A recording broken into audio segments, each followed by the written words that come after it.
At its peak, one empire controlled more of the world's population than any other empire in history. Not Rome, not the Mongols, not the British. An empire most people cannot name. At its height, the Achaemenid Persian Empire held approximately 44% of the entire world's population under its control. 44%. No empire before or since has come close to that number. The Roman Empire at its peak controlled roughly 25%. The British Empire, often called the largest in history, controlled around 20%. The Persians controlled nearly half the world, and almost nobody learns their name in school. How does the largest empire in human history get written out of the story? The answer involves one Greek writer, one catastrophic war, and 2,000 years of the victors deciding what gets remembered. The Achaemenid Empire was founded around 550 BC by a man named Cyrus II. History calls him Cyrus the Great, and the title is not an exaggeration. Within 20 years of taking power, Cyrus conquered the Median Empire, the Lydian Empire, and the Babylonian Empire, three of the most powerful states in the ancient world, absorbed in 2 decades.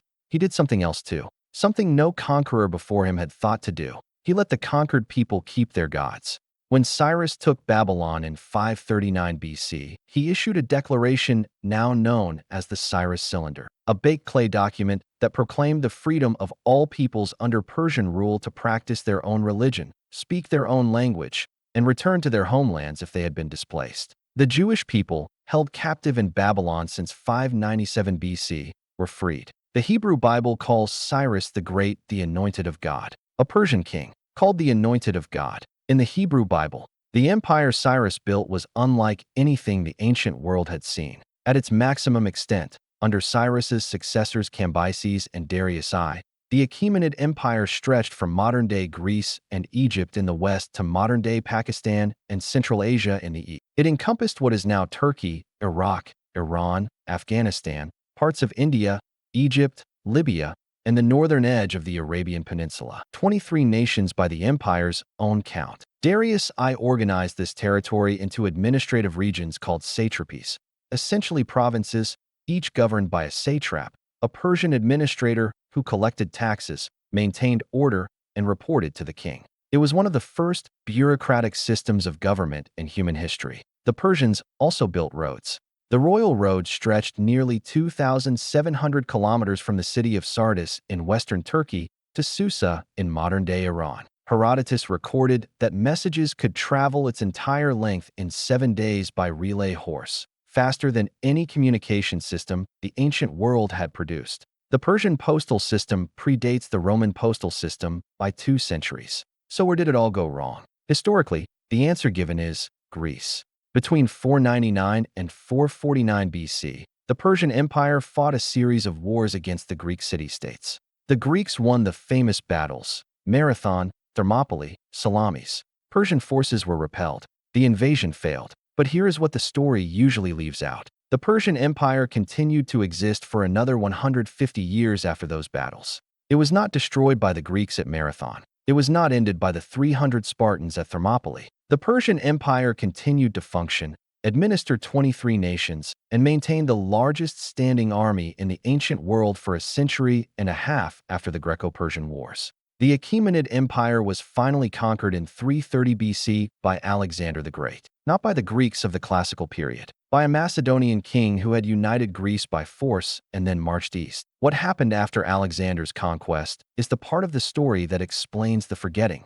Alexander burned Persepolis. Persepolis was the ceremonial capital of the Achaemenid Empire, a city of extraordinary architecture, royal palaces, and administrative records stretching back 2 centuries. Scholars today debate whether the burning was deliberate policy or a drunken accident at a banquet. Ancient sources disagree. What is not disputed is the result. The records burned. The administrative archives burned. The royal inscriptions, the diplomatic correspondence, the census records, gone. What survived of Persian civilization survived mostly in Greek sources.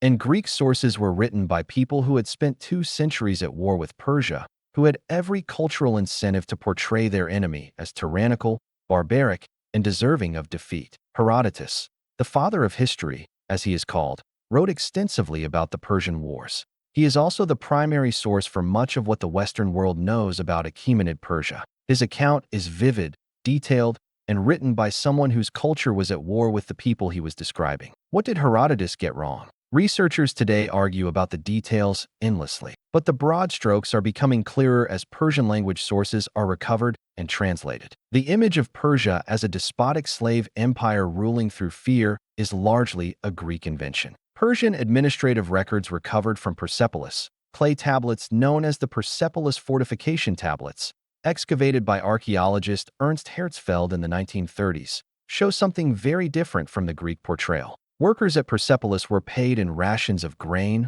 wine, and meat. They were paid more if they were skilled. Women doing the same work as men received the same rations.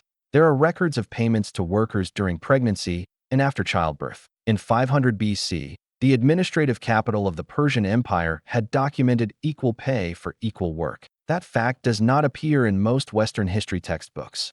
The Persepolis Fortification Tablets also reveal a level of administrative sophistication that rivals any ancient civilization. There are records of more than 15,000 individual workers, records of livestock movements, records of wine and grain shipments tracked across thousands of kilometers, records of rations paid to workers of more than 30 different nationalities. The Persian Empire was not a monolith. It was a managed, multilingual, multi-ethnic administrative state, probably the first true multi-ethnic empire in human history, run through a system of written records, appointed governors, and standardized taxation. And most of that story was burned in Persepolis in 330 BC. What remained was the Greek version. The Greek version had enormous consequences. When Renaissance scholars rediscovered the classical world, they rediscovered it through Greek and Latin texts. The Persians appeared in those texts as the villains, the vast, faceless Eastern horde that threatened the cradle of Western democracy. That framing shaped how European historians wrote about the ancient world for 5 centuries. It shaped how history was taught. It shaped which ruins were excavated and which were left in the desert. It shaped which stories became movies and which stories were forgotten. In 2007, the film 300 presented Persians as monsters, demigods, and enslaved warriors. It was watched by millions. No comparable popular depiction of the Achaemenid achievement, the royal road, the Cyrus cylinder, the equal pay records, has ever reached a mass audience. Here is what the forgetting cost us.